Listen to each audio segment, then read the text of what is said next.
Hi again, everybody, and welcome back to another exciting year of Muskogee Rougher football. Bill Huddleston along with the coach of the Roughers, Rafe Watkins. And Rafe, year number 6. It's kind of the team you've been waiting to come to play Rafe Watkins football, and you got it off to a good start last Friday night with a big win over McAllister. We did. You know, any win's a good win, but some's better than others. It wasn't real pretty at times. You know, it was sloppy. It was sloppy for, you know, they had the several turnovers. We had several penalties. But somewhere in between all that, there was some pretty decent football played, and so I was pleased overall. You know, you go back, the old saying, it's never as good as it appears to be, and it's never as bad as it appears to be. And when you go back and look at the film, we did a lot of good things on both sides of the ball, special teams-wise also, but there's things that obviously after the first ball game you're going to have to correct too. The penalties were probably the most, you know, glaring thing to me that we've got to get better at. And, you know, and you always go back and you say that there's 2 or 3, and there is, but they don't have that ability to see it in slow-mo and all that. I mean, there was 2 or 3 penalties that shouldn't have been, but the bottom line is we have to overcome those in the course of a game because that can happen.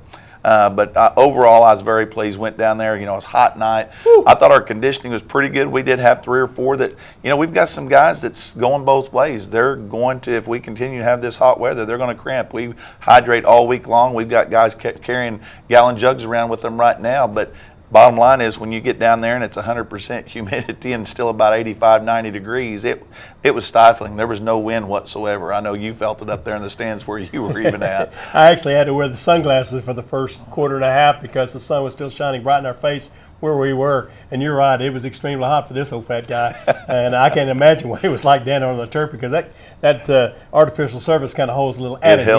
It held some heat.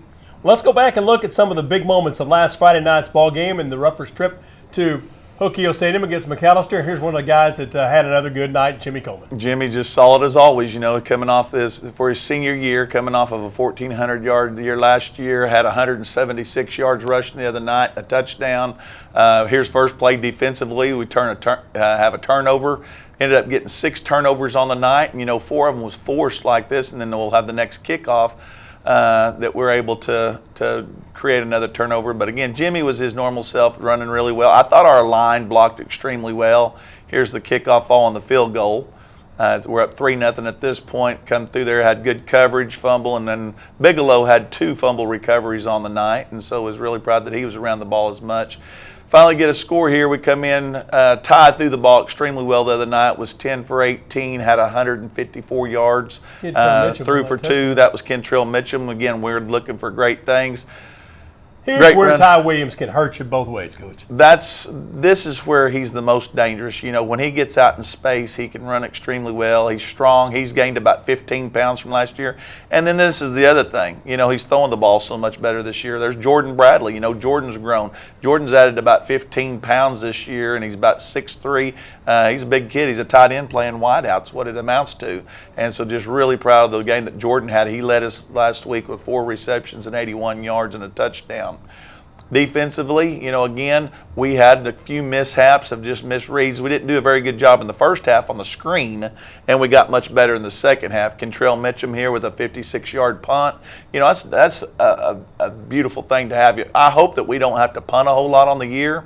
Caleb Webb, he steps in front of the pass, takes a pick 6. We had 2 defensive touchdowns here. A little bit later, you'll get to see Davion Williams have a scoop and score. So if the defense can continue to get 6 turnovers, and there's a much better job of playing the screen. Now, could have showed you one, naturally this is the highlights, could have showed you one that certainly didn't look like that in the first half. Right. Jimmy breaking again some runs here. You know, you don't realize how many 20-yard runs he has in the course of the game, and then, of course, this one goes for about 70. Nice little block by Kentrell again. Yes, Kentrell. Our receivers did a really good job of blocking, and, you know, they got a couple of penalties on them, but I'm not going to gripe too much on that because that means they're out there getting aggressive. There again, you can see the block that was up front that sprung Antonio Zapata right there. Antonio had another big game also.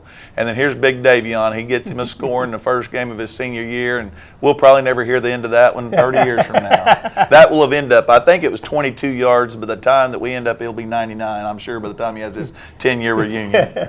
Well, one third thing, it was nice to see you being able to be successful in all parts of the game, not Right. just offense or not just defense, but it was offense, it was defense, and it was special teams. Well, there was, and it's, it's all things that we got to teach off of all of them. But there was a lot more good things that happened than bad, and so film was fun. That was able to go back and show. But there was a lot of teaching, and with McAllister not playing us in JV last night, was able to have about an hour and a half longer practice than normally what we'd do on a Monday, and we were able to go out and go over some of the corrections already. So and getting ready for a great Midwest City team this week. Speaking of another black and gold group of opponents for the Roughers, the Bombers of Midwest City at Rolls Field is the spot for this Friday night's ball game. We'll talk with the coach, Rafe Watkins, about how the Roughers can get win number 2 in this matchup of 2 top-ranked squads out of Division II 6A football. That after this timeout, we'll be back with Jason Parker, Muskogee Athletics Director, who's going to talk to us about a new program, Rafe, Rougher Youth Sports Academy, that long-term is going to benefit it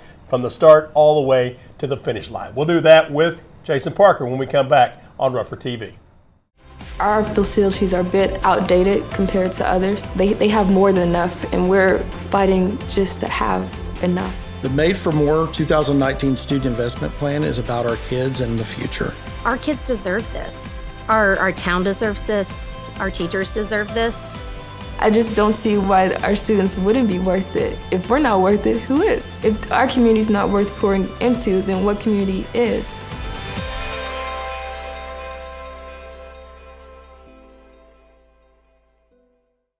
Welcome back on RougherTV. We talk all things Muskogee Rougher Athletics, and the guy that knows everything, Rafe, about Muskogee Athletics is our athletic director, Not at all. Jason Parker. Welcome aboard, Jason. Thank you for having me. It's nice to have a guy who has played it and now knows how to lead it. He has, and he's been great with it, and not to mention in there, he's also a lawyer. He's a pretty smart guy too. So we're very blessed to have him. Whenever we found out that Coach Parker was going to be our AD, I told Rob Borstadt, the football coach over at Sapulpa, and he said, "Hey, you're getting a great one," and we're very blessed to have Coach Parker with us. Jason, I know that not only have you taken on a new job, but you've taken on some added fatherly duties of late. Definitely. Are you getting full night's sleep yet? Not at all, but still enjoying the new baby. And again, my wife does most of the work, so I can't take too much credit. Well, now let's give you some credit for something that's happening right now, though, because a new program ready to roll out is Rougher Youth Sports Academy. Tell us all about that. Rougher Youth Sports Academy is a great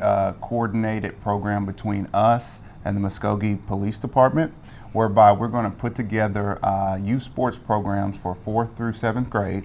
We hope to extend it all the way down to the first grades in subsequent years, but we're going to basically have year-round sports programs from the fall through the winter on through the spring. And so we're really excited about this opportunity to get to know and to get to interact and to get to grow our student athletes at earlier age. Certainly seems like, Rafe, that would have to be a benefit not to just football, but to every athletic team here at Muskogee High School, both on the girls and the boys side. Well, it is, because the biggest fact, is so much of the time, like with basketball and some of our kids, they don't start until 6th grade or 7th grade that they first pick it.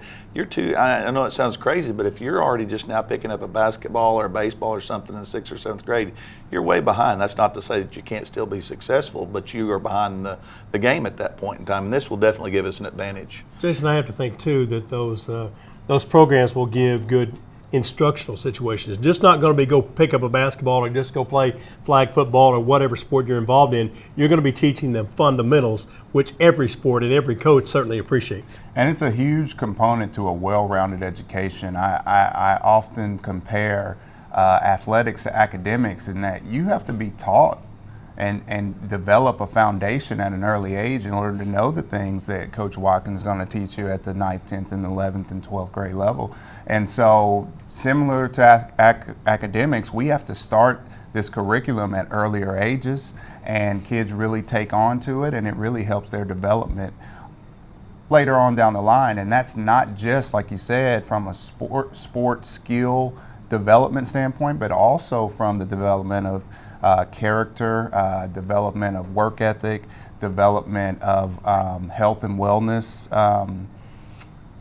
education. And so all those things go into making a well-rounded young person. He's had a lot of things on his plate. Jason, what's been your biggest victory so far, other than last Friday night's football game? Biggest thing for me is our personnel. We've taken on, I think at last count, over 22 new coaches. We're able to retain great coaches like Coach Watkins and really work with them to figure out what their needs are.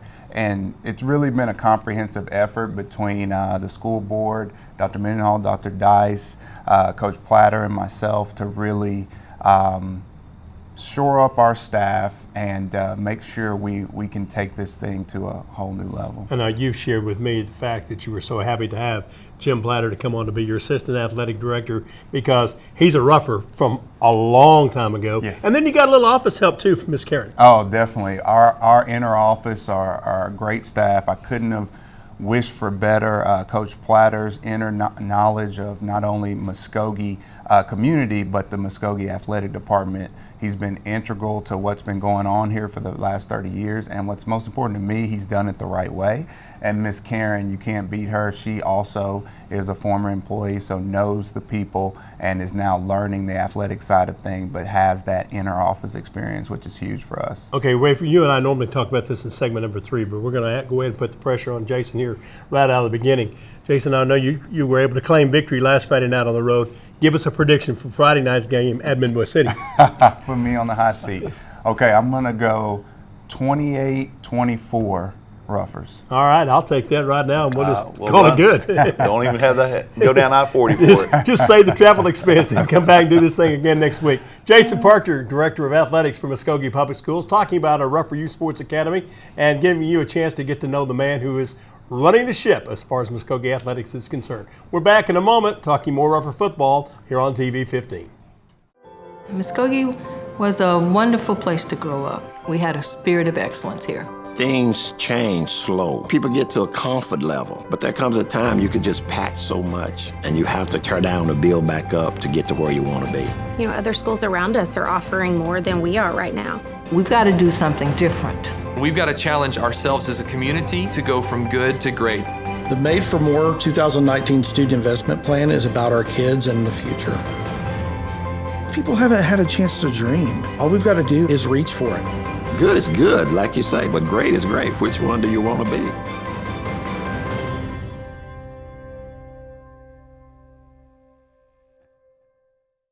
Welcome back on Rougher Football here on TV 15. Bill Huddleston with the coach of the Roughers, Rafe Watkins. Number 1 in the books.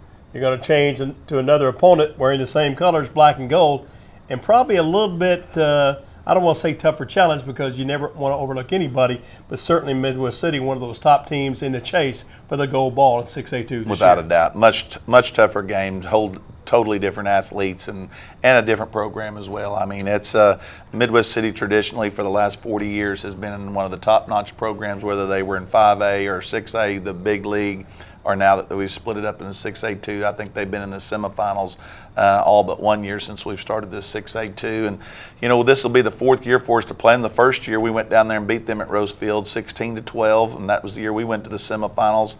They come back here the next year and beat us 26-20, jumped out to a 26-0 lead, and we battled back and was kicking an onside there with about a minute left to hopefully get it back and go down and try to win. And then last year, of course, we had the heartbreaking loss because we're 16-14, they're up. We drive down the length of the field, and if you remember, that's when Bigelow sprains his ankle on 3rd down.